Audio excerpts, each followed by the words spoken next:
Hello बच्चों, चलिए आज का हमारा प्रश्न है समाकलन कीजिए। हमने यहाँ से समाकलन करना है 5x प्लस 3 बट्टे वर्गमूल x square plus 4x plus 10 का x के सापेक्ष। तो यहाँ से इस प्रश्न को करने हेतु हमारे पास यहाँ से हमारी मुख्य अवधारणा कार्य करेगी। मुख्य अवधारणा यहाँ से हम लेंगे, यदि हमें यहाँ से समाकलन करना हो समाकलन dx बट्टे वर्गमूल एक्स स्क्वायर प्लस ए स्क्वायर का, तो इसका हमारे पास यहाँ से मान बराबर आता है। यह आएगा हमारे पास log x प्लस वर्गमूल एक्स स्क्वायर प्लस ए स्क्वायर के बराबर। तो यदि अब हम यहाँ से इसे सरल करें तो हमें जो पद दिया गया है वह हमारे पास यहाँ से 5x प्लस 3 और बट्टे में है हमारे पास यहाँ से वर्गमूल x square plus 4x plus 10। तो जैसा कि हम यहाँ से इसे सरल करना है, समाकलन करना है x के सापेक्ष। तो यदि हम यहाँ से इसे सरल करने के लिए इसमें यहाँ से तो यहाँ से इसे सरल करना है, इसे सरल करने के लिए यहाँ से इसके अंश में हम 5 7 जोड़ दें व 7 घटा दें तो मान अपरिवर्ती रहेगा। साथ ही इस पूरे पद को हम 2 से गुणा कर दें, वही साथ ही यहाँ से हम 2 का भाग भी लगा दें तो मान अभी भी हमारे पास यहाँ से यह अपरिवर्ती ही रहेगा। तो हमने यही प्रक्रिया यहाँ से करनी है। अब साथ ही dx लगा देंगे। तो यदि हम यहाँ से सरल करें 7 और 3 10 हो जाएगा, और यहाँ से यदि हम सरल करें 2 से यह गुणा हो ही रहा है तो यहाँ से सरल करने पर हमारे पास मान क्या आ जाएगा 10x प्लस 7 और 3 10 हो गया हमारे पास। यहाँ से 7 ही आ जाएगा, यह 10। इसको हम 2 से गुणा और कर रहे हैं तो 10 से 2 से गुणा करने से यह 20 बन गया हमारे पास यहाँ से। और माइनस में हमारे पास यहाँ से मान क्या रहे हैं, माइनस में हमने यहाँ से इसे भी 2 से गुणा किया तो 7 दूनी 14 हो गया, तो माइनस का हमारे पास यहाँ से 14 हो गया। अब इस पूरे पद में हम यहाँ से अलग अलग भाग दे देंगे। भाग हमने किसका देना है, यहाँ से हमने भाग देना है x square plus 4x plus 10 का। तो एक्स स्क्वायर वर्गमूल में है x square plus 4x plus 10 है हमारे पास यहाँ से। साथ ही यहाँ से भी हमारे पास एक्स स्क्वायर प्लस 4x है प्लस हमारे पास यहाँ से 10 है। तो यदि हम यहाँ से देखें, इसे हम 2 से भाग भी दे रहे हैं तो 1/2 भी हमारे पास साथ में लग रहा है दोनों में। अब इन दोनों पदों का हमने यहाँ से समाकलन करना है x के सापेक्ष। यही प्रक्रिया यहाँ लगानी है, समाकलन करना है x के सापेक्ष। तो यदि अब हम यहाँ से सरल करें इस पद के अंश में से हम यहाँ से हमारे पास क्या उभयनिष्ठ आ सकता है 10।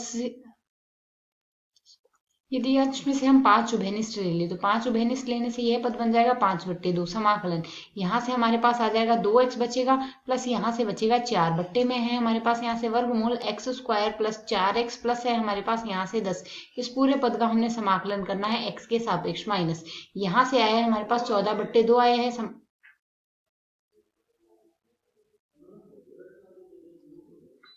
साथ ही हमारे पास यहाँ से बना है 14/2। हमने समाकलन करना है 1 वर्गमूल x square plus 4x plus 10 का और x के सापेक्ष। तो यदि हम यहाँ से देखें इस पद को सरल करने के लिए तो यहाँ से हम देख सकते हैं, हम मान लेते हैं माना एक्स स्क्वायर प्लस 4x बराबर है हमारे पास यहाँ 4x प्लस 10 बराबर है हमारे पास यहाँ से t के।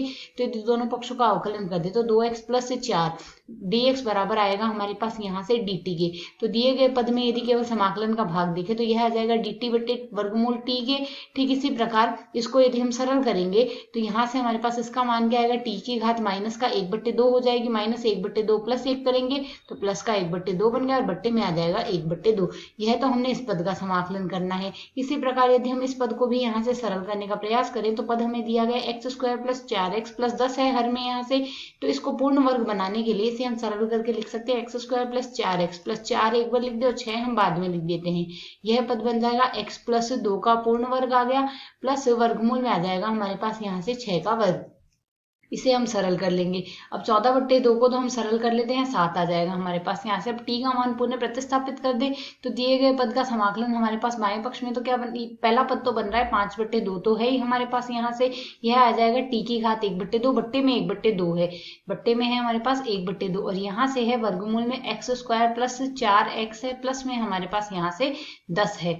यही मान है हमारे पास यहाँ से। तो 2 से 2 को तो हम काट देंगे और प्लस में बाकी बचे हुए पद को सरल करें 7। समाकलन करना है dx बट्टे हमारे पास पद जो बना है x प्लस 2 का तो पूर्ण वर्ग बना है प्लस वर्गमूल 6 का वर्ग हमारे पास यहाँ से बना है।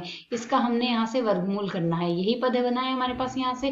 तो इसको यदि हम सरल करते हैं यह मान तो आ जाएगा 5 और वर्गमूल में आ रहा है हमारे पास एक्स स्क्वायर प्लस 4x है प्लस में हमारे पास यहाँ से 10 है, बाकी प्लस में हमारे पास आ रहा है 7। इसे यदि हम सूत्र के अनुसार सरल करें तो मान आएगा log, यह आ जाएगा x प्लस 2 आएगा x के स्थान पर और प्लस प्लस में आ रहा है हमारे पास यहाँ से वर्गमूल एक्स स्क्वायर प्लस ए स्क्वायर करना है, अर्थात x square plus 4x plus 10 का वर्गमूल आ रहा है हमारे पास, प्लस समाकलन स्थिरांक आ जाएगा c। यह आ जाएगा हमें यहाँ से दिए गए पद का x के सापेक्ष समाकलन। आशा है समझ आया। धन्यवाद।